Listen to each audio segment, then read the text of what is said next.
Karl Ágúst Hannibalsson, annar þjálfari FSU.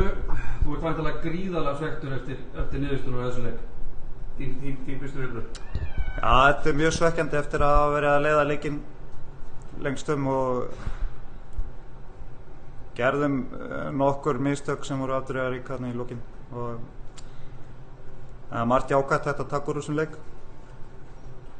Ég meina, hvað myndirðu segja hafi klikkað í lokin? Hvar liggur munurinn? Við vorum að flýta okkur alltaf mikið í sókninu og taka vitlausar ákvarðanir þar í staðinn fyrir að hlaupa sóknirnar í gegn og finna okkar skot. Já, nú var framlagið hjá Kananum ykkar ekkert upp á marga fiska á móti stórleik hjá þeirra Kana. Viltu eitthvað tjá þig hans frammistöðu?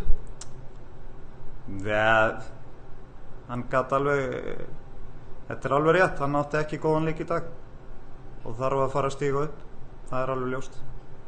Og hvað með framhaldi? Hvernig líst þér á það?